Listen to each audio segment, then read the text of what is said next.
Yooyyaa harka fuunee akkam jirtu nagaa keessanii nagaa kudha waaqa galatu gaafiin nama baay'ee viidiyoo yeroo darbe hojjetame irratti qarshii qabnu akkamitti withdraw goonaa fi beeksisa nuuf gadhiifamu haala kamiin accept goonaa yookaan reject goonaa kan jedhudha. Viidiyoo kana jalqabaa kaasee sirriitti ibseera jedhee yaada. Screen recorderii haala bareedaatiin qopheessee jira. Isin kan beekuu qabdan beeksisa kana fudhachuudhaa fi sirriitti viidiyoo kana ilaaluutii qabdu maaliif seerachi keessaa hundumaa guutuu waan qabdaniif jechuudha. Maaliif amma beeksisuma sana accept gootanii seera sana hin guunne yoo ta'e advertiseriin sun erga isin beeksisanallee beeksisaniifiti cancel isin gochuu danda'a. Cancel godhee kee immoo seerri isaa yoo guutuu ta'e iyyama ni qaba waan ta'eef cancel gochuudhaaf iyyama ni qaba waan ta'eef seeraan wanta kana irratti xiyyeeffachuuti qabdu viidiyoo sana hanga dhumaatti ilaaluu qabdu.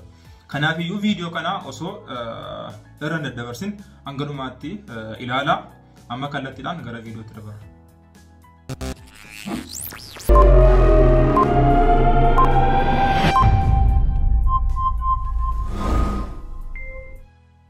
Tole beeksisanuu garuu haala kamiin beekna haala kamiin immoo withdraw goona kan jedhu irratti haasofna.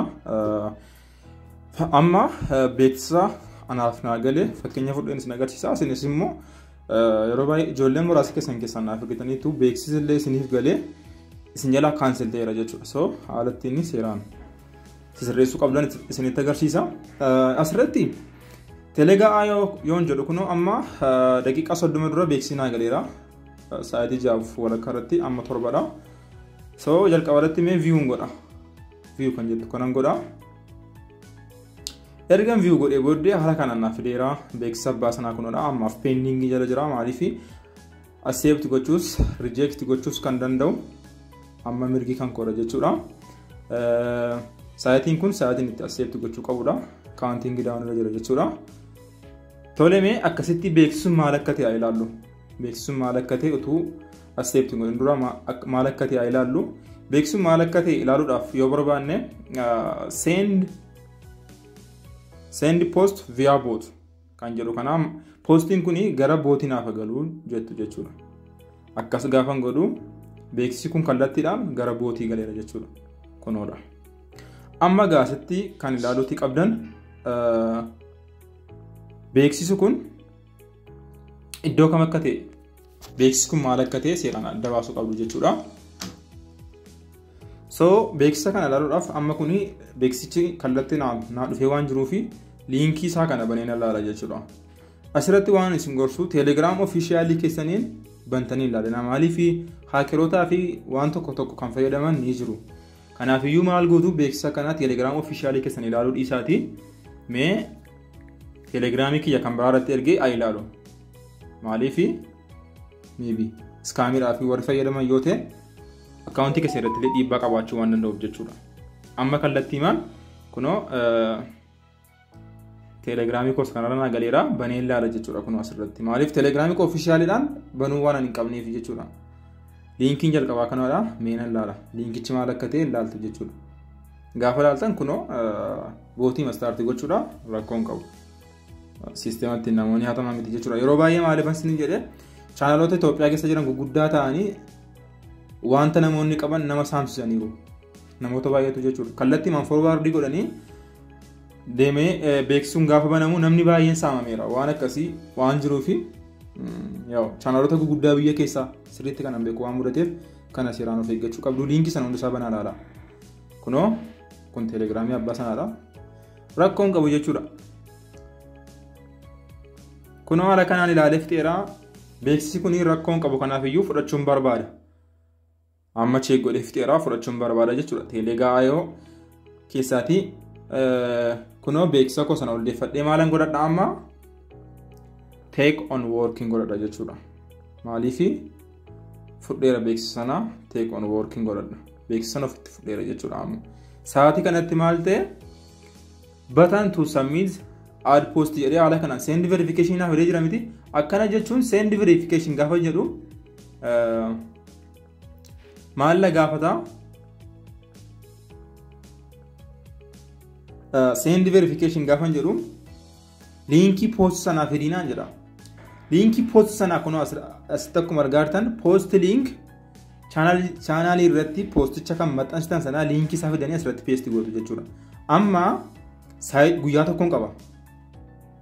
Guyyaa tokkoon qaba amma fakkeenyaaf sana erguuf jechuudha.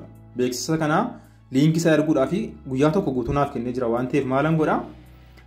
Mee kana abbuu tekiirraa forwarding godha. Fakkeenyaaf forwarding godhe jechuudha. Amma yoon forwarding godhu asirra galee miti beeksisi kun asirra gala. Baay'ee sa'aatii kanatti forwarding gochuun barbaadu maaliif sa'aatii 24 waan qabuuf xiqqoo galgala sa'aatii 6 booddee maxxansuu barbaada waan ta'eef amanan dhiisa. Booddee akkamittiin godha jechuudhaa fi viidiyoo sana erga maxxansitanii booddee haala kanaan see tokko tuqxu ergasii booddee copy link jettu viidiyoo sana copy link gootaniitu jechuudha. Ergasii booddee maal gootanii copy link jedhee maalan godhaa bakka kanatti linkii isaan submit godha jechuudha. Amma garuu linkiin kun kan submit waan ta'eef submit gochuun qabu jechuudha. Linkii poostichaa submit gootu haala kanaan inni kun xumurama jechuudha. Asirratti walii gallee irraa natti fakkaata. Amma immoo maala godhume akkamittiin immoo withdraw godha. Mee amma immoo ilaalaa. Telegram IO channel. Mee amma immoo ilaalaa. Yookiin akkas karaa kanaan seentu yookaan immoo asumarraani abbuu tekii profile channel keessanii tuquun dandeessu. Karaa barbaaddanii withdraw gochuudhaaf immoo maaltu na barbaachisa? Kunoo bakka ishee profile mallattoo profile keessa nan tuqa. Ergasii booddee maaltu jira kunoo gara gadi withdraw funds kan jedhu jira. Withdraw fund kan jedhu nan tuqa. Erga sanaa booddee maallaan jedhaa baankii karaan ittiin fudhadhu naaf kennaa jira. Amma asirratti filannoo baay'eetu jira. Bakka ishee kana baankii kaardii baay'ee strips kan jettu kana keessa gadi tuquun maalitti deebisuu qabdu crypto capitalist cryptootti deebisuu qabdu jechuudha.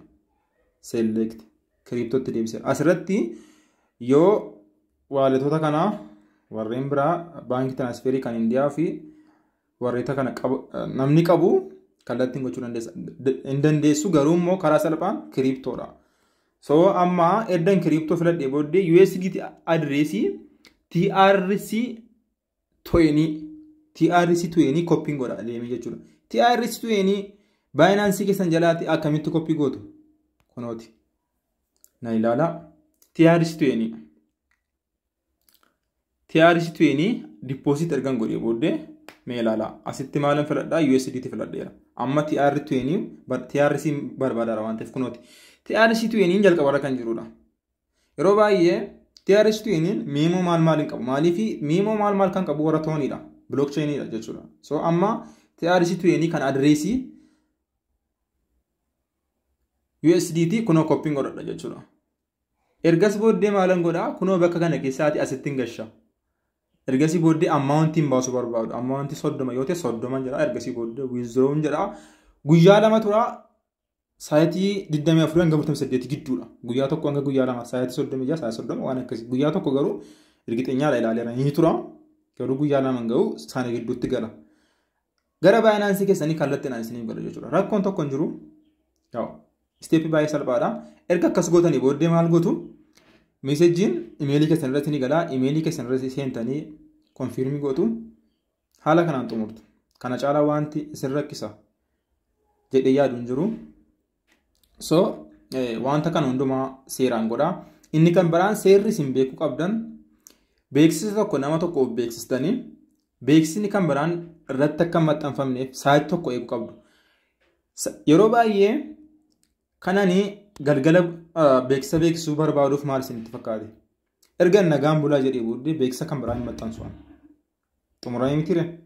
Amma beeksisa kana sa'aatii 5:48 maxxanseera. Ergasii booddee immoo sa'aatii 7tti maxxanse. Yaa'u hin danda'ama jechuudha. Gaappiin sa'aatii tokko beeksisa nama sana erga maxxansanii fi booddee gaappiin sa'aatii tokko jiraachuu qaba jechuudha.